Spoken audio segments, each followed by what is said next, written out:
로마서 11장 25절부터 36절까지 말씀입니다. 제가 가지고 있는 성경으로 구약 성경 255페이지에 있습니다. 로마서 11장 25절부터 36절까지 말씀입니다. 우리 한 절씩 교도하겠습니다. 형제들아, 너희가 스스로 지혜 있다 하면서 이 신비를 너희가 모르기를 내가 원하지 아니하노니, 이 신비는 이방인의 충만한 수가 들어오기까지 이스라엘에 더러는 우둔하게 된 것이라.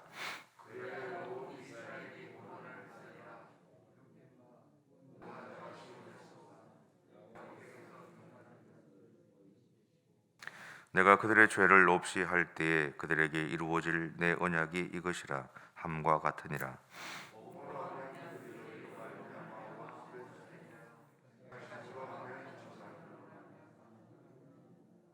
하나님의 은사와 부르심에는 후회하심이 없느니라.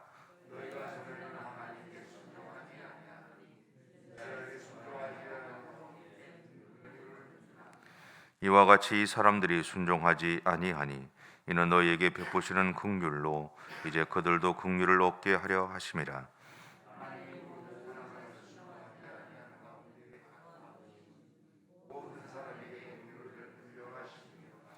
깊도다 하나님의 지혜와 지식의 풍성함이여 그의 판단은 헤아리지 못할 것이며 그의 길은 찾지 못할 것이로다.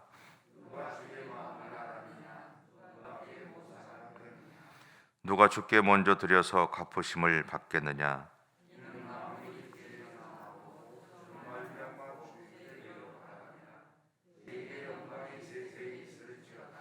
아멘.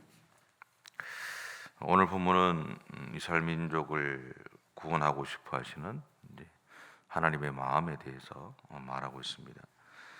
32절에 보면 이렇게 말씀하시죠.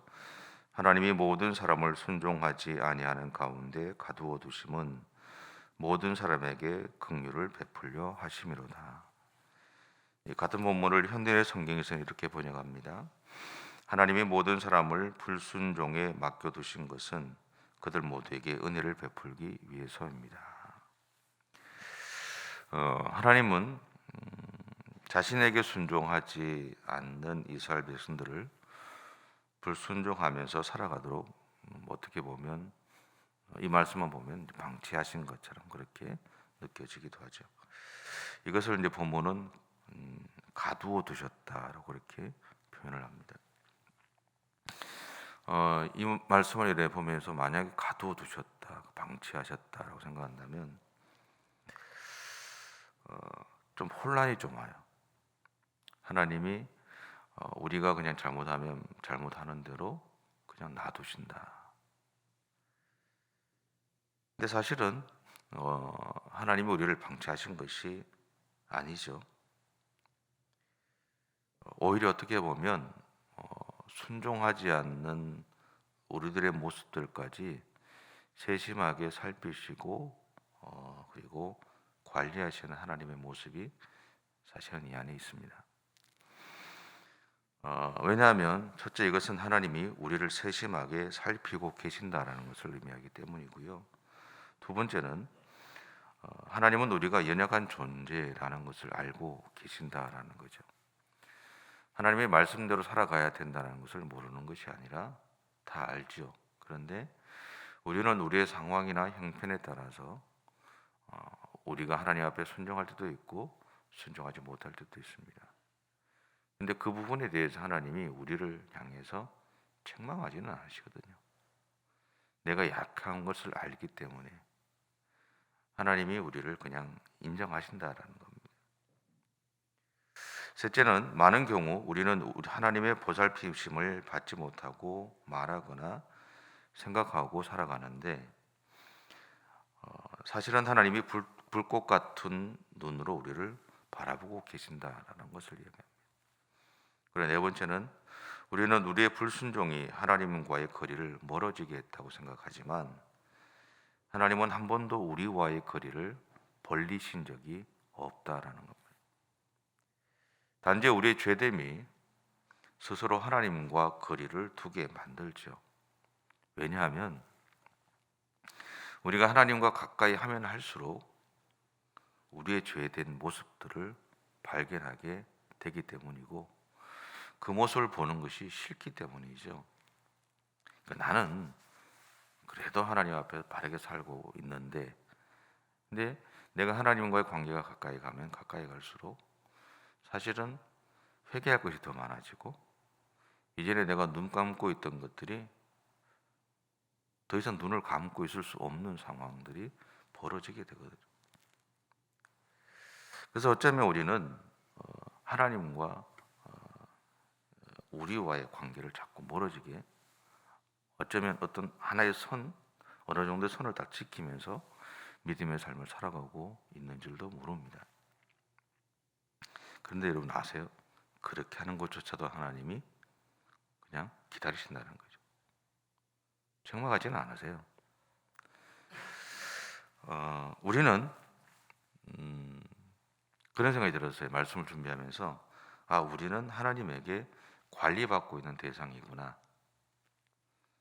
하나님의 사랑을 받고 있는 대상이고, 하나님의 참으심을 받고 있는 대상이고, 하나님의 용서하심을 받는 대상이구나라는 생각이 들었습니다.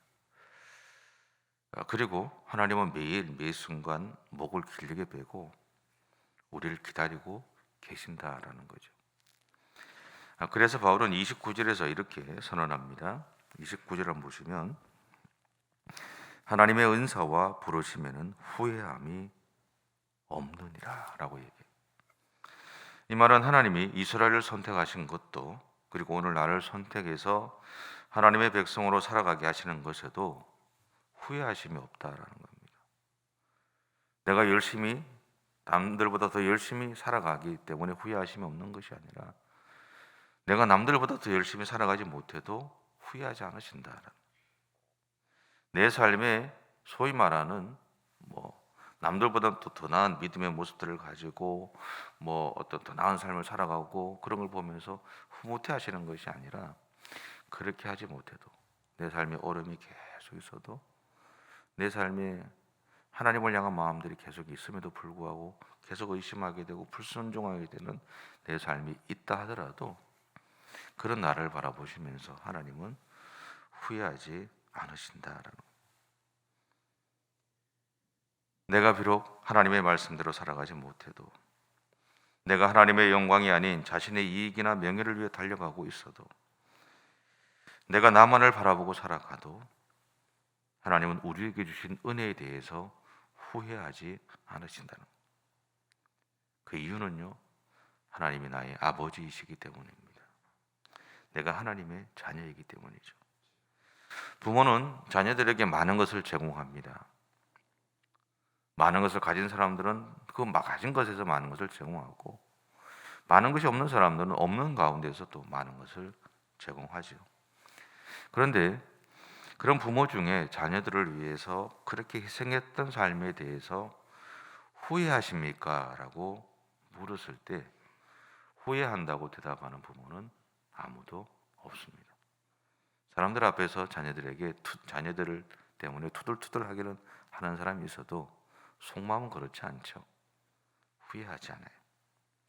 왜냐하면 이유는 하나밖에 없잖아요. 그들이 내 자녀이기 때문이죠. 그리고 자녀들을 키우면서 얻은 행복과 기쁨이 자신이 희생한 것보다 더 크고 많기 때문에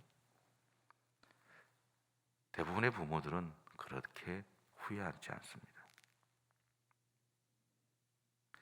우리가 이런 하나님의 사랑과 하나님의 은혜를 받고 있음에도 불구하고, 우리는 우리의 계획대로 되지 않았을 때 하나님이 우리를 부르신 것에 대해서 의문을 제기하죠.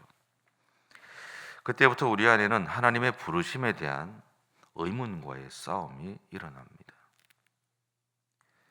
하지만 이때 필요한 것은 우리를 향한 하나님을 향한 우리의 믿음이죠. 바울은 이방인들에게 복음을 전하는 사명을 받았습니다. 그리고 그 사명을 최선을 다해서 감당했어요. 그럼에도 불구하고 바울의 마음의 한켠에는 자기 동족인 유대인들에게 복음을 전하고자 하는 마음들이 있었습니다. 그런 바울이 자신의 마음을 내려놓고 하나님의 인도하심에 순종할 수 있었던 것은 하나님을 신뢰했기 때문이었어요.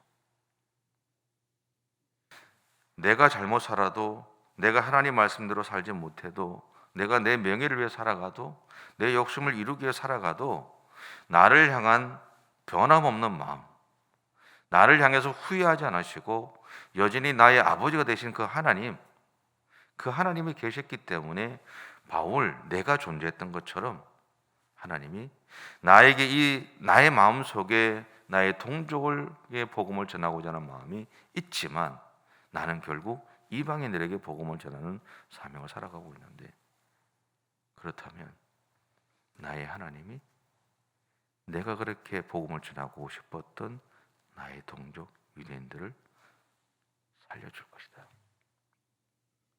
그들에게 예수의 복음을 전해 주실 것이다라는 하나님을 향한 신뢰함이 있었다라는 것. 그래서 그는 기쁨으로 이방인들을 향해서 복음을 전하고 살았어요. 자기가 하고 싶지 않았던 일이었을지 모릅니다. 자기가 원하지 않았던 일이었는지 모릅니다.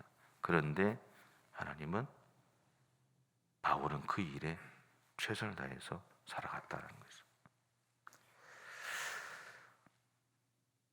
여러분, 우리도 하나님을 신뢰하시잖아요.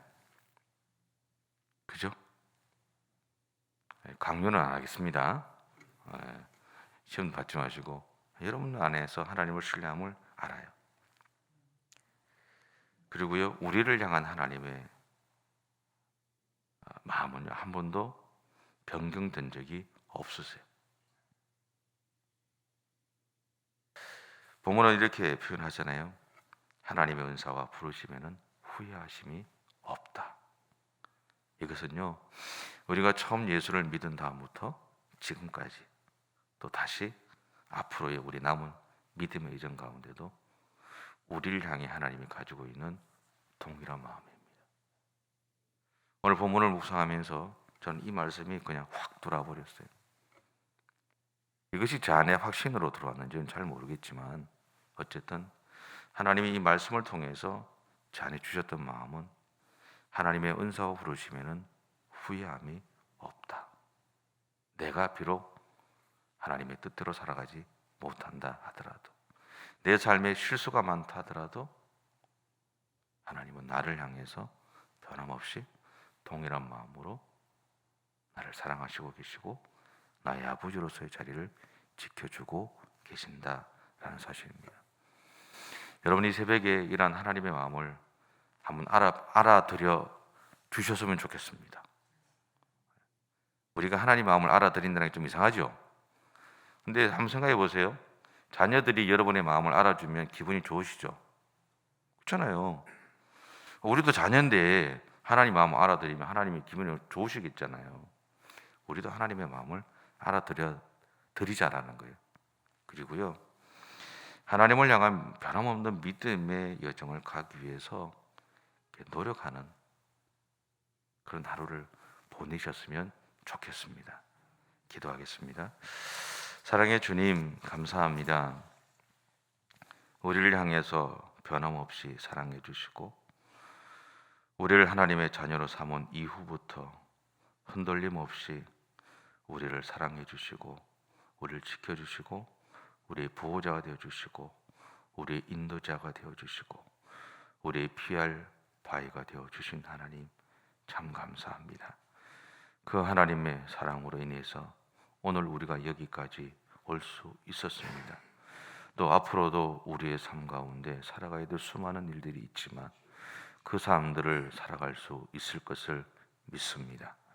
하나님, 이 새벽에 우리를 향한 하나님의 마음을 우리가 알아드리고 우리 또한 그 하나님의 마음을 기억하고 우리의 남은 믿음의 이정 동안 온전히 하나님의 사람으로 살아내갈 수 있는 우리 모든 성도들의 삶이 되어줄 수 있도록 하나님 함께해 주시옵소서. 감사드리며 예수님의 이름으로 기도드립니다. 아멘. 하늘에 계신 우리 아버지, 아버지의 이름을 거룩하게 하시며 아버지의 나라가 오게 하시며 아버지의 뜻이 하늘에서와 같이 땅에서도 이루어지게 하소서.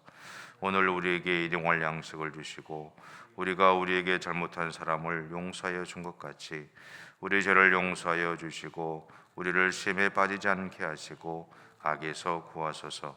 나라와 권능과 영광이 영원히 아버지의 것입니다. 아멘.